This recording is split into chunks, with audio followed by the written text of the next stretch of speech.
Hello everyone, welcome back to my new video. तो आज हमारी वीडियो रिलेटेड है पार्थिव शिवलिंग के निर्माण से, यानी कि जो भी हम घर में रोज़ बनाते हैं पार्थिव शिवलिंग किसी भी गमले में, वो आपको कैसे बनाना है, किस तरीके से उसकी पूजा करनी है और किस तरीके से आपको शिवलिंग का विसर्जन करना है, इससे रिलेटेड हमारी ये वीडियो है।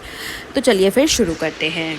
तो जैसा कि आप सबको पता है और आप सब सुनते हैं कि प्रदीप मिश्रा जी हमको बताते हैं कि जो पार्थिव शिवलिंग का जो निर्माण होता है या फिर पार्थिव शिवलिंग बनाकर जब हम उसका जलाभिषेक करते हैं, उसकी पूजा करते हैं, तो बहुत ही मनोकामना पूर्ति के लिए बहुत ही इफ़ेक्टिव है।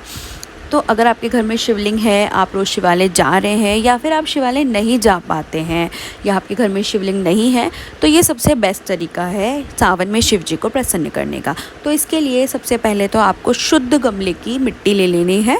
अब कोई से भी गमले में आप ये बना सकते हैं और शुद्ध गमले की मिट्टी ले लीजिए। मिट्टी आप सेम गमले से भी ले सकते हैं, दूसरे गमले से भी ले सकते हैं। उसमें थोड़ा सा गंगा जल का छिड़काव लगा दीजिए ताकि अगर वो शुद्ध नहीं है तो भी वो शुद्ध हो जाती है।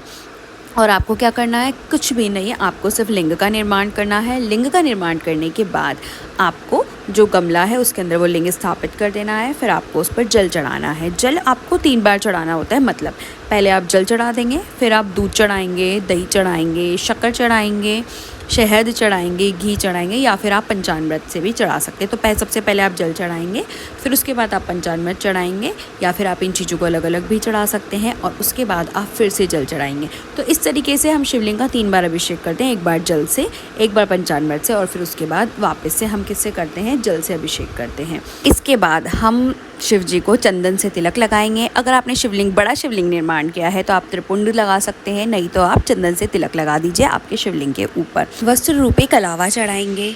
इसके बाद हम बेलपत्र चढ़ाएंगे, फूल चढ़ाएंगे। आप चावल चढ़ा सकते हैं, आप शक्कर चढ़ा सकते हैं। कई लोग एक मुट्ठी चावल चढ़ाकर बाकी का चावल दान कर देते हैं, तो आप वो सब कुछ चीज़ें अपने पार्थिव शिवलिंग पर भी कर सकते हैं। इसके दौरान हम क्या करेंगे, दीपक जलाएंगे और धूप बत्ती जलाएंगे।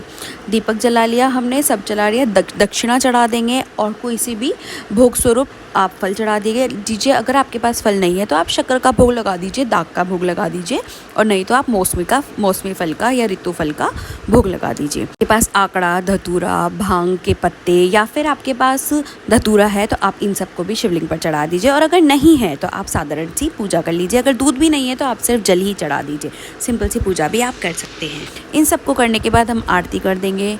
आरती करने के बाद हम भगवान से क्षमा याचना करेंगे कि अगर हमारी पूजा में कोई भी भूल हो गई हो तो हमें माफ़ करिए और जो भी हमने पूजा की है उसको स्वीकार करिए और अपनी मनोकामना हम मन में बोल देंगे। जो भी आपकी मनोकामना है, जिस मनोकामना के लिए आपने पार्थिव शिवलिंग का निर्माण किया है, आपने शिवलिंग की पूजा की है, क्षमा याचना कर दी, हमने आरती कर दी और आप चाहें तो वहाँ बैठकर आप ओम नमः शिवाय का जप कर सकते हैं। 108 बार शिव चालीसा पढ़ सकते हैं।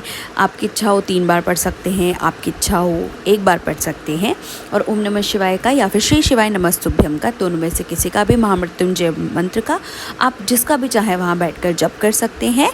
और जब आपका दीपक हो जाए, शांत हो जाए, जैसे आपकी पूजा हो गई, आपने जप वगैरह सब कर लिया, अब आपने उस स्थान को छोड़ दिया, अब आपका दीपक जब भी शांत हो जाता है 1 घंटे में, 2 घंटे में, लेकिन सूर्यास्त के पहले आपको इस शिवलिंग का विसर्जन करना है। सिर्फ शिवरात्रि के दिन आप रात भर इस शिवलिंग को छोड़ सकते हैं क्योंकि वो शिवरात्रि की रात ही, लेकिन और दिन जब डेली आप पूजा करते हैं तो सूर्यास्त के पहले आपको इस शिवलिंग को विसर्जन करना ही पड़ेगा।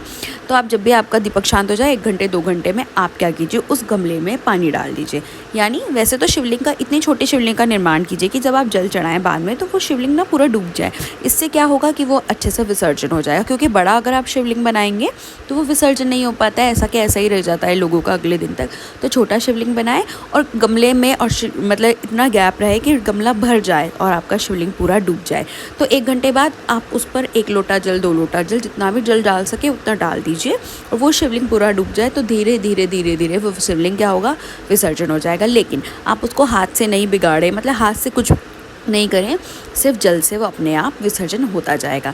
तो इस तरीके से आप हर रोज़ सावन में पूजा कर सकते हैं। सावन में नहीं तो फिर आप डेली नहीं तो आप सावन के सोमवार के दिन पूजा कर सकते हैं। बिना सावन के भी आप शिवरात्रि के दिन, प्रदोष के दिन, इन सब के दिन पूजा कर सकते हैं। तो ये थी मेरी आज की वीडियो। अगर आपको वीडियो और जानकारी अच्छी लगी हो तो वीडियो को लाइक कीजिए और ऐसे ही और वीडियोज़ देखने के लिए मेरे चैनल को सब्सक्राइब कीजिए। Thank you for watching. Shri शिवाय नमस्तुभ्यम।